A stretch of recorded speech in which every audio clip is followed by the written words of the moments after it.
Hey guys, it's Bella and welcome back to my channel. I hope you're all having an incredible day today. I hope you're having a wonderful holiday season. Today is the last day of my 12 days of Christmas, which I really hope that you guys have enjoyed. Today is going to be part 2 of the Scott Peterson and Laci Peterson case. So if you haven't seen part 1 already, I will link that down below for you guys to check out. But in today's video, we're going to be talking about the investigation and the trial. So let's get into it. After police are called, they arrive at the Peterson house at around 6 to 7 p.m. They notice that Laci's purse is there and her keys are still there in her closet. Everything looks super normal. The Christmas tree was still up, the presents were still there, the dining table was set up because, as I mentioned, they were going to be having a Christmas brunch and a Christmas dinner at their house the next day. At one point, while detectives are looking through the house, they find this phone book which is open in the kitchen, and it's open to a full page spread of a defense lawyer, and immediately they're like, okay, this is sus. I mean, it looks really bad to have a full page spread of a defense lawyer open the day that your wife goes missing. And not only that, but he's acting really weird for a guy whose wife is missing. And I get it. Everyone reacts to things differently, everyone deals with things differently, but he was so relaxed, like he didn't have a care in the world. So police bring him in for questioning that night. He's there from around 12 to 1 a.m. and there's a videotaped interview of Scott basically giving his account of everything that happened that day. He says that he and Laci have a happy marriage, they have a baby on the way, and he didn't have anything to do with her disappearance. Which sounds like someone who had something to do with her disappearance would say, am I right? The next day, on the 25th of December, they ask him to take a polygraph test, and initially he says yes, but then he's like, hold up, wait a minute, let me put my 2 cents in. Anyway, his family tells him that he shouldn't do the polygraph, so he backs out and he doesn't do the polygraph. Polygraphs are so sketchy and they're notoriously unreliable, so I get it, but immediately police were like, okay, that's sketchy. The next day, on the 26th, the media gets a hold of the case and it just goes nuts. As soon as the media gets a hold of this case, they just start camping outside of his house, and at all times there's like hundreds of reporters and camera crews and vans outside of the Peterson house. Meanwhile, there's this huge search for Laci going on. Police, family, friends, neighbors all searched on foot in all-terrain vehicles, patrol cars, sport utility vehicles, helicopters that had heat sensors, water rescue units, search dogs, and horseback teams. They checked the park, they checked piles of leaves, bushes, literally everywhere. They checked all of the registered sex offenders and recent parolees in the area, and they ended up expanding the search to cover the entire city of Modesto. They checked the manholes, rivers, alleys, canals. Everywhere that they could think to look, they looked. A $25,000 reward was put up for any information that could lead to Laci's whereabouts. This was later up to $250,000 and then eventually $500,000. Posters, blue and yellow ribbons, and flyers were all circulated, and LaciPeterson.com was launched by the husband of one of Laci's friends. A command center was set up near the Red Lion Hotel, which was like the base for the whole search. It's where they recorded any developments in the search efforts, and over 1,500 volunteers signed up to help search for Laci. Despite all of these search efforts, despite the reward for Laci's safe return, detectives didn't have much hope that she was still alive. They believed that some sort of foul play was involved, and they believed that Scott Peterson was the one that was responsible, and so did the public, honestly. And these authorities have also been accused of conducting a sloppy investigation because immediately from the get-go, they just had tunnel vision on Scott. They decided he had murdered his wife. That was the only explanation, and they didn't look into any other possibilities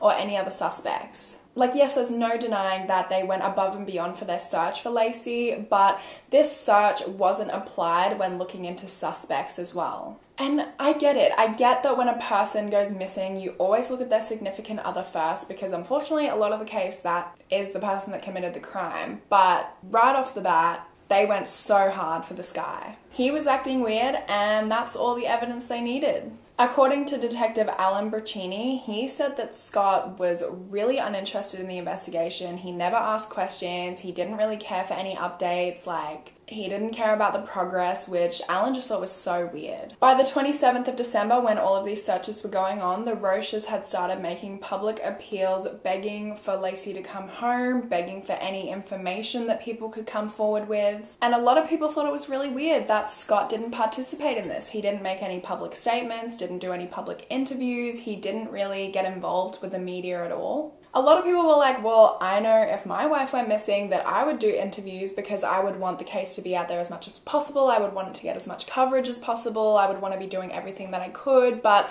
I think it's really hard from an outsider's perspective to think about what you would do. The case was already getting tons and tons and tons of coverage. Like, they didn't need Scott to make it more public because it was already so incredibly public. It was like all the news was talking about. I'm a really shy and introverted person, and I don't like people seeing me cry either. So, I mean, I would probably stay at home and just cry about the fact that my boyfriend is missing rather than, you know, doing interviews if the case was already so humongous. Like, yeah, maybe if the case wasn't all over the news, I would want to go and do an interview and get it out there, but the case was everywhere. But the media and the public don't care. They're basically just saying, yes, Scott's guilty, blah, blah, blah. Even though Lacey's family is 110% on Scott's side at this point. They're saying he didn't do it. We're confident he didn't do it. Can you please just look for our daughter? Like, there was actually a burglary that happened literally right across from the Petersons' house. And this happened on the 24th of December, and they didn't even consider the burglars suspects at all. One of the Petersons' neighbors, Diane Jackson, said that she saw 3 men at the house across from the Petersons' house when she was on her way home. The house belonged to Rudy and Susan Medina, and the timeline for this is like a little bit confusing. Diane Jackson and the Medinas say that their house was robbed on the 24th of December, but the police are like, you're wrong about your own house and you're wrong about what you saw.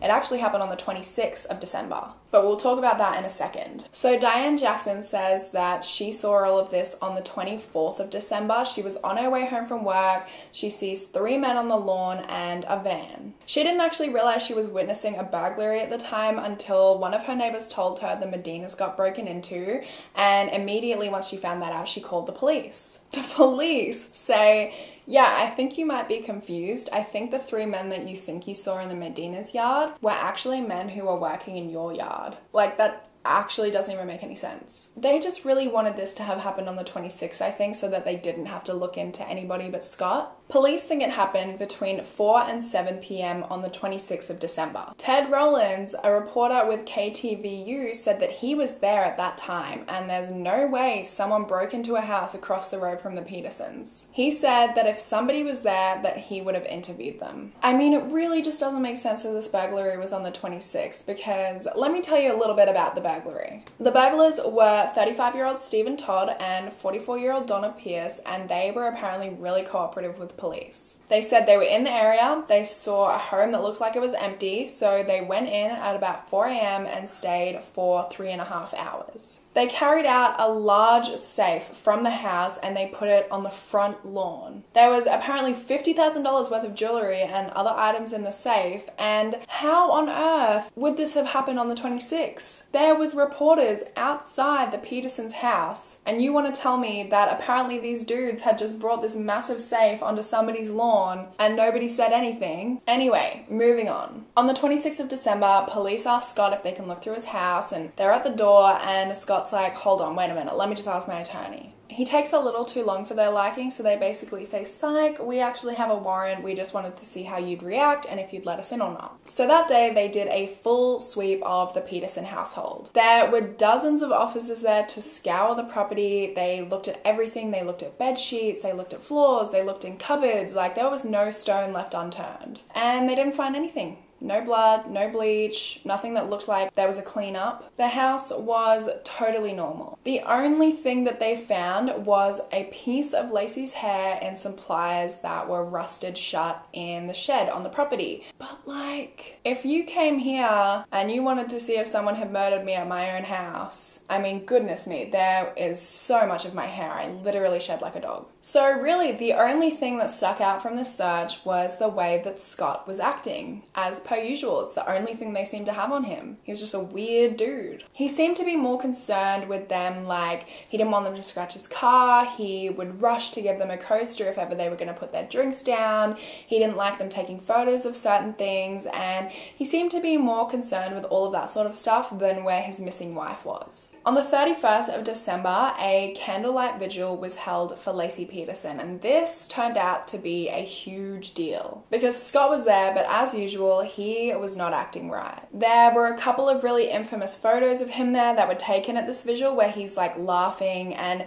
people thought this was so incredibly sus. Like, why are you laughing at a vigil for your missing pregnant wife, you know? He just wasn't really acting like he was involved in the vigil, and he called Amber Frey while at the vigil, which is so messed up, and he said that he's in Paris, that he was spending New Year's Eve in Paris and he could see the fireworks over the Eiffel Tower and it was all so beautiful, and he was saying like he can't wait to spend the rest of his life with her. Hey, I'll be in Paris tomorrow. I'm outside of Normandy right now, and hopefully the phone will better. It's actually crazy how far this dude went for his lie, because he gave her a fake European phone number, and this phone number would just like reroute to his phone. He was always so good at acting like he was in a different time zone. Like, he must have been looking up these time zones before he got on the phone with her every time, because he knew. It's just so weird to think about, like, oh, I'm gonna call my girlfriend, better Google what time it is in Paris first. But this call is so scary because he's at a vigil for his missing wife. Like, he should be devastated, but at the same time, he's on the phone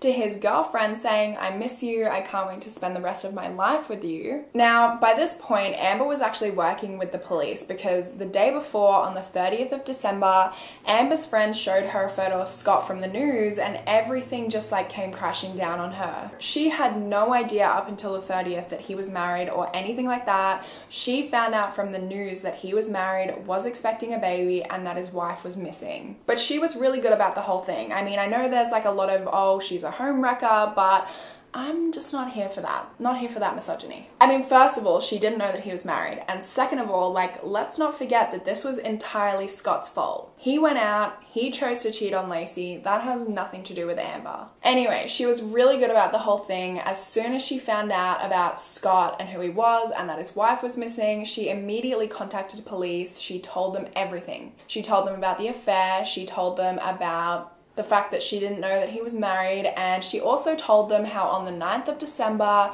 he told her that he had lost his wife. So weeks before Lacey went missing, he said this. And she agreed to start working with police. So they bought this little recorder, and she would record all of their phone calls, and there ended up being over 29 hours worth of phone calls between Scott and Amber, including the one from the vigil. I mean, honestly, the call from the vigil is kind of stupid to me, because how dumb did he think Amber was? I mean, he had been all over the news, and he was calling her, pretending like he was in Paris. I mean, to be fair, she was living under a little bit of a rock, because she hadn't seen any of the news coverage until just the day before on the 30th, even though there was nothing else on TV, basically. And even then, she didn't see it. A friend had to show it to her. But still, even though she hadn't seen it, you think Scott would just assume she had seen it. Why is he acting like she is dumb as a block of bricks? It wasn't until a week later, on the 6th of January, that he finally confessed everything to Amber. He tells her, like, I'm Scott Peterson from the news, my wife is currently missing. And when he confesses this to her, Amber kind of presses him a little bit. She's like, well, what did you mean on the 9th of December when you said you lost your wife before she went missing? And he was like, well, you know, there's different kinds of loss. Okay. You haven't been watching the news, obviously. No. I have not been traveling during the last couple of weeks. The girl I'm married to, her name is Lacey. She disappeared just before Christmas. You came to me earlier in December and told me that you had lost your wife. What was that about? She's alive. What? She's alive. Where? She's alive? Where? In Modesto. Now, do you think I had something to do with her disappearance? Ever you believe that? Well, let's see. How can I believe that? How can I believe that? How could I believe anything for... I am not evil like that. But we were... I said that I'd lost my wife. Yes, you did. I did, and yes. How did you lose her then, before she was lost? Explain that. There are different kinds of loss, Amber. Then explain your loss. So at this point, nobody but Scott, Amber, and the police know about the affair. No one's caught wind of it yet. But then on the 14th of January, the National Enquirer gets a hold of that photo of Scott and Amber at the Christmas party a few days before Lacey's disappearance. And they actually went to the police first and they said, look, we've got this photo. I mean, I don't think it was like a gesture of goodwill. Like, hey, we're letting you know in case you didn't know, or in case you wanted to tell the family first. It was probably more of like they wanted to go to the police to be like, look, we've got this. Are you going to tell us more about it? Can you confirm it's true? Either way, it was a good thing because it meant the police were able to take a moment to warn Amber and to tell the Peterson family before the story broke. Police pull Lacey's family aside and they say, look, Scott's been having an affair. We've known about it since the 30th and we've been recording all of these calls between him and Amber. They say the media has a hold of all these photos and they're going to come out soon and all of it is true. And the first thing that Lacey's mum Sharon says in response is, why did he have to kill her? And right up until this point, the Rocha family fully supported Scott. They did not believe he did it, but as soon as they found this information out, it just changed everything for them. 10 days later, on the 24th of January, the police hold a press conference, and this was the press conference when Amber came out and speaks publicly about the affair. This was huge news, and anybody who might have been on Scott's side changed their mind. And the day this happened too, Scott calls Amber and he tells her like he's really proud of her for speaking out and coming forward. Like, he wasn't angry at all. He was just proud of her for doing the right thing, which is so weird. He didn't even know their calls were being recorded or anything, so it just seems like such an odd thing to do. Okay, first of all, I met Scott Peterson November 20th, 2002. Scott told me he was not married. We did have a romantic relationship. The media is totally crucifying him at this point. They're just basically saying he's guilty. They're judging his every move. They start pointing out that he might be a serial killer or something. Like, there's this other case of a girl named Kristen Smart, and she went missing years before Lacey. The media basically said like, wow, they went to the same college, in the same place, and they were trying to link him to this case as well, but there was literally zero connection. Police said there was zero connection, but the media was just sensationalizing everything. So Scott finally decides it's time to speak out. He starts doing interviews, and in all of these interviews, he's basically saying, stop looking at me and start looking for my wife. He does this really infamous interview with Diane Sawyer, and Diane already hates this guy. Like, she's been absolutely slamming him in the media. And this interview is so ridiculous. He says Lacey knew about the affair, she wasn't okay with it, but it wasn't something that could like break them apart. And Diane Sawyer says, do you really expect people to believe that an 8.5-month pregnant woman learns her husband had an affair and is just saintly and casual about it, accommodating, and makes peace with it? And he just says, no one knows our relationship but us. He said they had a glorious relationship and that they took care of each other. But then he makes a massive mistake, and this is the thing that makes the interview so infamous, is he says, she was amazing, is amazing. Which, I mean, look, if I'm being honest, I don't think talking about his wife in the past tense is like the worst thing in the world. I feel like that might be something I do because they're missing. They're not there with you. So you're not saying, oh, she is so great because she's not there. But to correct himself, I feel like that's really bad. Did your wife find out about it? I told my wife. When? In early December. A lot of arguing? No. I can't say that even, she was okay with the idea. But it wasn't anything that would break us apart. There wasn't a lot of anger? No. Do you really expect people to believe that an 8.5-month pregnant woman learns her husband has had an affair and is saintly and casual about it? Accommodating? Makes a peace with it? Well, you don't know. No one knows our relationship but us.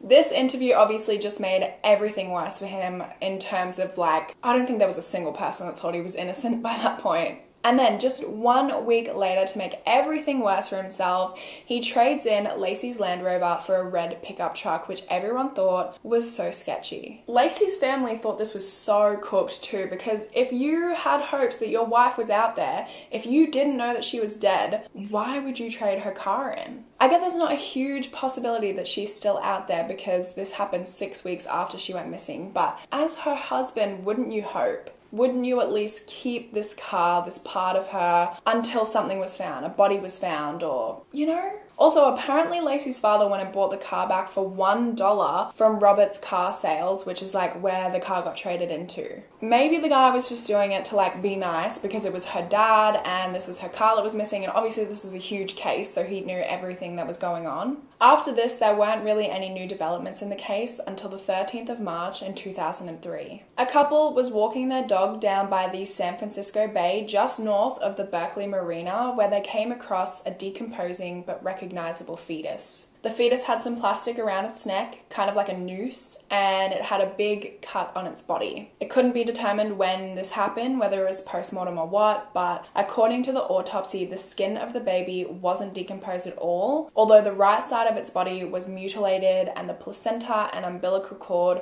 were found with the body. The next day, on the 14th of April, a different passerby found parts of another body. It was the torso of a recently pregnant woman, but it was so decomposed that it was almost unrecognizable. The head and most of the limbs were missing, and forensic pathologist Dr. Michael Baden said that they had likely been removed before the body was put into the water. An autopsy also showed that the woman's cervix was intact. There was also tape found on the woman's body and a cement bag that had washed up nearby. 4 days later, on the 18th of April, the bodies were confirmed to be that of Laci Peterson and her unborn fetus, Connor Peterson. Because the body was so obliterated, however, they weren't able to determine Laci's cause of death. They couldn't determine whether or not Connor had died while inside or outside of the womb. They do, however, believe that he was expelled from the body after Laci had died. That same day that the bodies were confirmed to be Laci and Connor, police immediately headed to arrest Scott Peterson. They were super onto it because Scott had been living in San Diego with his family for the past couple of weeks, so they were worried that he was going to like flee to Mexico or something.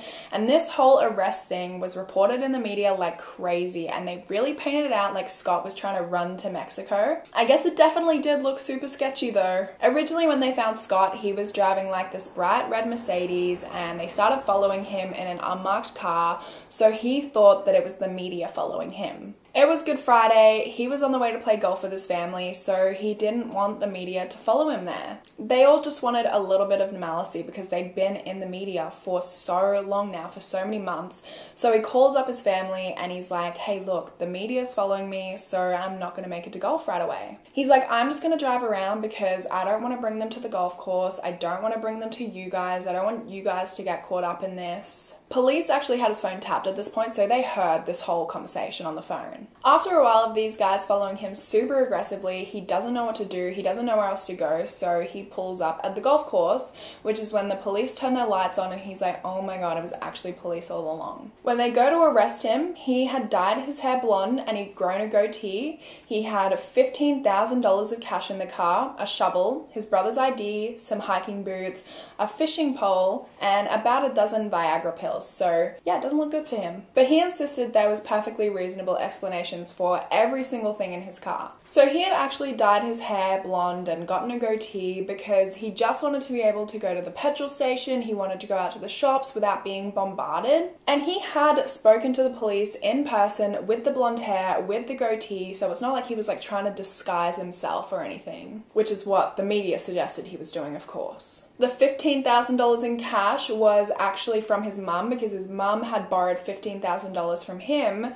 and she had recently gotten the cash out to give it back to him. I don't know, like it was Good Friday, so maybe the banks weren't open for him to be able to deposit it quite yet because she'd only given it to him the day before. The hiking boots he had apparently just left in his car. They'd been in there for ages, and he had his brother's ID so that he could get a discount at the golf course. So, perfectly reasonable explanation for everything, but the media loved to sensationalize everything, so they basically just said he was fleeing to Mexico because he's mega guilty. So now that they've arrested Scott, they obviously have to go to trial. His trial started on the 1st of June in 2004. They actually had to move the whole trial from Modesto to Redwood because the opinions in Modesto about the case were so strong because it had been in the media so much and the media hated him so much that it just couldn't be a fair trial. But also Redwood was only like 80 kilometers away and this case was all over the news, all over the US, so I don't really see how this small move would accomplish anything. But anyway, the jury selection for this case was really bad. 50% of the jury got dismissed straight away because they were like, yeah, I think he's guilty. So obviously they can't be on the case. And then a bunch of other jurors also got dismissed because they didn't believe in the death penalty, and this was going to be a death penalty case. And just straight up, this is not what they're meant to do. The judge is meant to be like, okay, you're against the death penalty, but could you apply the law if you thought that he was guilty? But he didn't do that. And so if they didn't like the death penalty at all, if they had any reservations about the death penalty, he was like, okay, see ya.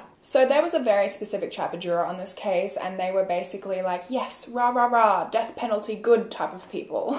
And on top of this, the judge decided not to sequester the jury, which is crazy to me because this is such a humongous case. There's just no way that they could go home and not hear about this. And I know it's illegal to talk to people about the case or to watch news on the case, but first of all, how could you not? Like, you turn on your TV, you would see it at some point. And second of all, even though it's illegal to talk to people about it, I feel like I would get home, like if my mum was on the jury, I would be talking her ear off. I would be telling her all of my opinions. It's just crazy to me that for such a high profile case, the jury wasn't sequestered. So by this point, the prosecution has to hand over all the documents of all of the evidence they have, and there's literally over 30,000 pages. It was crazy. But the defense was really eager to get their hands on these documents because up until this point, they had no idea what they had. They had no idea why they had arrested him, on what merits they had arrested him, what evidence they had against him, because they didn't have to give them any information about that before the trial. So the prosecution basically argued that Scott murdered Lacey on the night of the 23rd, and then on the 24th, he moves her body into the truck, he cleans up the house, he transfers the body to his warehouse where he transfers it from his truck into his boat, he goes to the marina, and he dumps his body. And this is also because even when Scott was interviewed about this fishing trip, he couldn't really tell them much about his fishing. They're like, okay, what kind of fish did you catch? But he didn't catch any fish. And they're like, okay, what bait did you use? But he couldn't remember what bait he used. They say the motive behind the murder was that he didn't want to be a dad, he didn't want to be married, he just wanted to go and fuck around with a bunch of different women like Amber Frey. And so he decided instead of getting a divorce, it would be easier to just murder his wife. But literally every single piece of evidence the prosecution tries to present gets knocked back by the defense so easily. For example, they say Scott lied about everything that happened on the 24th of December because he had already murdered Lacey at this point. But then the defense plays this episode of Martha Stewart that aired on the morning of the 24th, and sure enough, she was talking about lemon meringue cookies. And why on earth would he just randomly be playing Martha Stewart by himself at home? Like, that just seems like a lot, right? So on that note, let's go ahead and talk about Scott's timeline from the 24th. If you remember from part 1, I kind of went over this very briefly, but I'm going to go into a little bit more detail here. So between 7 to 7:30 a.m., Scott says Lacey wakes up and she gets dressed. She placed her blue pajama pants that she'd worn to bed that night in the clothes basket, which is exactly where detectives found them on the 26th when they searched the property. And a little side note, but the previous night on the 23rd when they had gone to see Lacey's half-sister, Lacey had been wearing brown tan pants and a black top with little flowers on them. Those clothes were also found during another search of the house, and Lacey's sister confirmed that she had been wearing them on the night of the 23rd. And, you know, the prosecution are acting like she was murdered that night, but the clothes she was wearing that night were still at the house and didn't have any blood or anything on them. Scott wakes up at around 8:30 a.m. and he has some cereal while Lacey has a piece of toast. And most of his story can be confirmed right down to the cereal because police found a receipt for Cinnamon Toast Crunch from Trader Joe's from the day before. At 8:40 to 8:45 a.m., Lacey gets on the computer while Scott's in the shower, and she looks up some very specific things. She looks up a sunflower umbrella, and she looks up this like red Gap scarf. And this part is really interesting because obviously it doesn't seem like something Scott would Google. Like, even if he did this to try and act like Lacey was alive, it's so specific for him to be Googling. And during the trial, the prosecution call up this computer expert witness, and he talks about Scott's computer activity. So while he was at the warehouse a little bit later on where he kept his boat, he responded to some emails, he emailed his boss, and he also had been Googling at his warehouse how to put together this specific tool. And there's this 20-minute period where Scott's not on his computer. He's still at the warehouse though, so he hasn't left yet. And the prosecution is basically saying, well, in this 20 minutes, he could have been loading Lacey's body up into the boat. So the defense gets up and they're like, okay, well, was there any computer activity at the house in the morning? And he says, yes, at around 8:40 a.m., there was somebody on the computer at home who was Googling a red scarf and a sunflower umbrella. And if Scott had Googled this himself, why would they not have brought this up in his defense, you know? This was only brought up when they were trying to counter the prosecution's witness. So it honestly just doesn't make sense that he Googled this in order to cover his tracks. And this totally throws the prosecution off. They lost a lot of credibility here because they changed their entire story. Because up until this point, they were saying he murdered her the night of the 23rd, got rid of the body on the 24th. And then after this testimony, they go, oh shit, okay, maybe he did murder her on the 24th. Yep, let's go with that. It just wasn't a good look. But anyway, at around 8:45 a.m. to 9 a.m., Lacey told Scott her plans. Like I mentioned in the previous video, she said she was going to walk the dog. She said she was going to go to the grocery store. She wanted to make some creme brulee French toast for the brunch the next day. And the recipe for this French toast was also found on the kitchen counter at the Peterson house. Apparently during this time, Lacey was in the bathroom and she was like trying to do her hair in a certain way that her sister had shown her the previous night. And sure enough, her hair curler was found on the bathroom bench top, and their housekeeper, Margarita Nava, said that it hadn't been there the night before when she was there. So Scott says he then loaded up 3 patio umbrellas from the backyard into his truck so he could transport them to the warehouse. Their neighbor Kristen Demperwolf corroborated this. She said that she was walking past him as he was doing this, and they said good morning to each other. At 9:50 a.m., Scott says he and Lacey were watching Martha Stewart making lemon meringue cookies, which, as I said, had already been corroborated by the defense. And he said he left at around 10 a.m. while Lacey was mopping. He made the 9-minute drive to his warehouse. He checked his voicemail at 10:08 a.m., so his phone pinged on the way to the warehouse. Then at 10:30 to 10:55 a.m., he got to his office and checked his emails and sent an email to his boss, which I mentioned earlier when I was talking about the computer expert witness. He was logged onto his computer for 26 minutes. He received an email, he sent an email, and then he looked up instructions on how to assemble this like woodworking tool called a mortiser, which he just received in the mail. Then there's about a 20-minute gap between when Scott logged off the computer and when he left. It's the only 20 minutes that can't be corroborated for his day, and Scott says he was cleaning up the office a bit and started assembling the mortiser. Records did show that he had received the mortiser on the 20th of December, and the mortiser was found assembled on a trailer in Scott's warehouse. It's also said that there was no room for Scott's truck in the warehouse, so he wouldn't have been able to get in there, and he certainly wouldn't have been able to close the roller door with the truck inside, which I feel like makes it virtually impossible for him to have been transferring the body, unless he just did it out in the open in broad daylight at this complex. And like the prosecution's argument was that he had taken the body there, and in that 20 minutes that he wasn't on his computer, he was transferring the body. So obviously that just doesn't make sense. He originally planned to play golf that morning, but it was too cold, so instead he decided to go to the Berkeley Marina, do some fishing, and he left at around 11:15 a.m. A lot of people thought this was like really weird, because normally if you're going to go on a fishing trip, you leave like really early in the morning rather than at 11:15 a.m. Especially because like the Berkeley Marina was quite a distance away. So he wasn't getting there till the afternoon. It took him like a little over an hour and a half to get to the marina. He got there, he bought a boat ticket at 12:54 a.m., which police have a receipt of. He claims when he launched his boat, he went north for about 3 kilometers and he decided to do his fishing near this island with like a heap of rubbish on it. He said said it had a big no landing sign on it. He thought it would just be a good shallow area to fish, and so he sat there for around 2 hours before heading back to the marina. Turns out the island he described was an island named Brooks Island, which did have a no landing sign and a bunch of rubbish on it. He also said that he planned to use some lures he brought from Big 5, but that he forgot to bring them, so he used freshwater jigs from his tackle box instead. The bag of lures from Big 5 were found in his truck on the evening of the 24th. On top of this, the fishing bowl that he had bought on the 20th of December had a freshwater jig on it,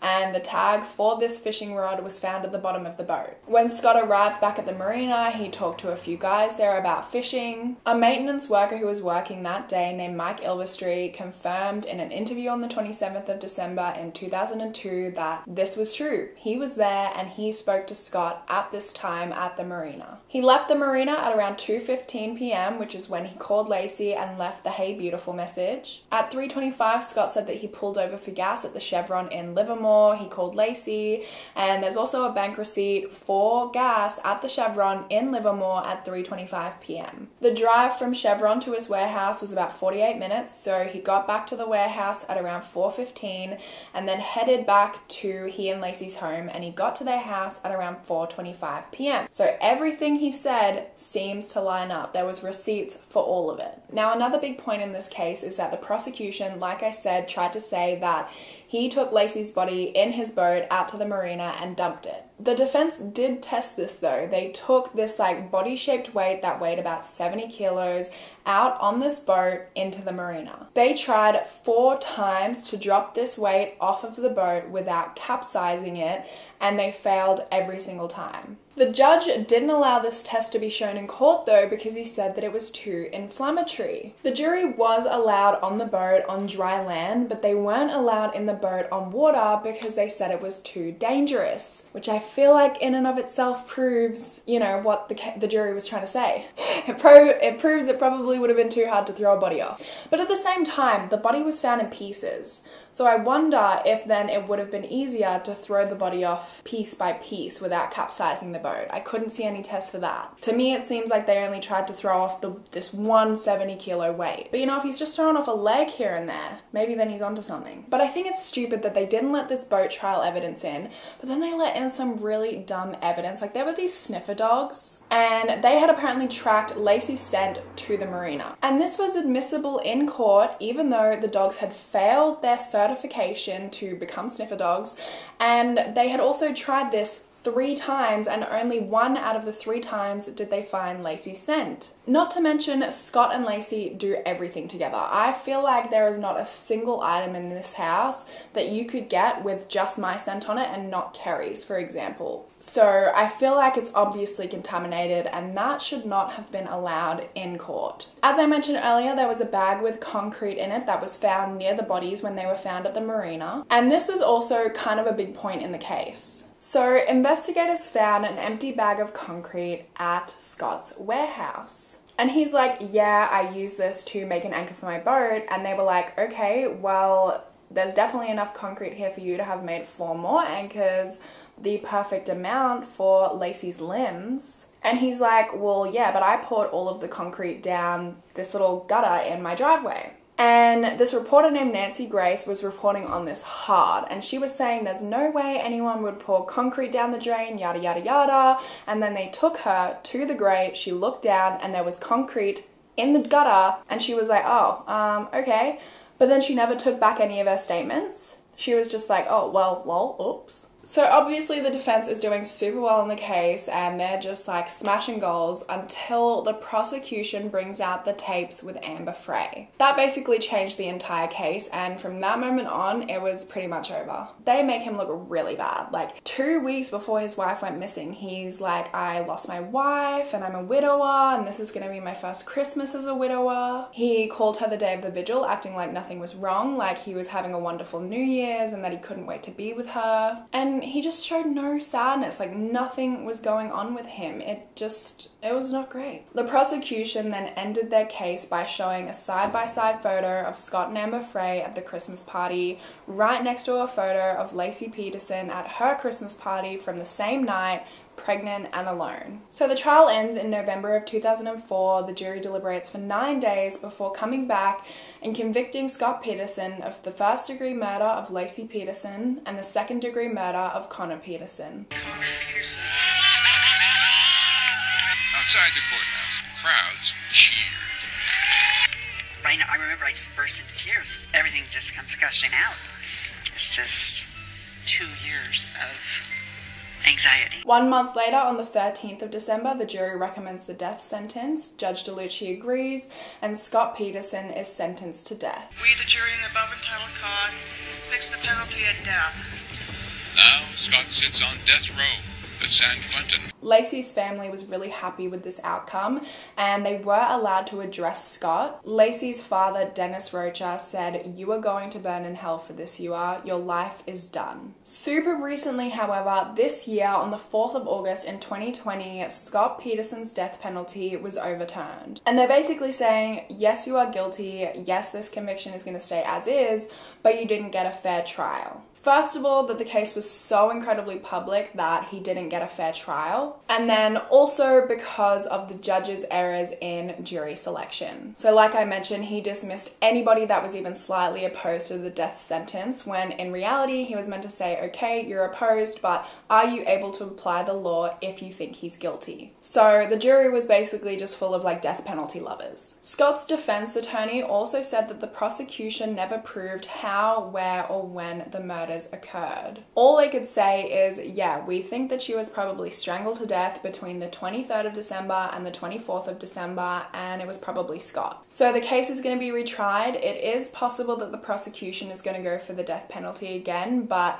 we don't know yet, so I'll definitely make sure to keep you guys updated on the case. Lacey Peterson's father, Dennis Rocha, and her stepfather, Ron Gransky, both unfortunately passed away in 2018 at ages 72 and 71 respectively. And that is everything for this case. I would love to hear your thoughts. Like, do you guys think he did it? Do you think he's guilty? Or do you think he's innocent? I find this case so confusing. On one hand, Scott is so incredibly shady, and he's like saying, you know, I lost my wife 2 weeks before she went missing. I'm a widower. He seems to not care at all that she went missing. He's acting super sketchy. He's cheating on her a bunch of times, like he's a massive sleazeball. Not to mention the body's washed up so close to where he was on the day that she went missing. He does seem to have a pretty tight alibi, but at the same time, there's no motive for anybody else to have done this. I will say, however, there was a string of 7 pregnant women who went missing within 80 kilometers of where Lacey Peterson went missing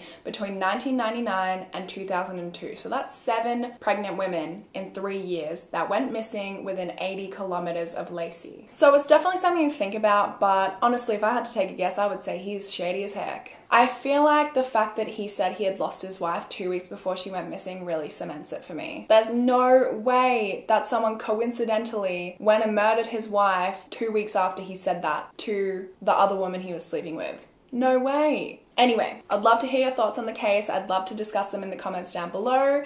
Thank you guys for watching. I really hope you enjoyed my 12 days of Christmas this year, and hopefully I will see you in my next video.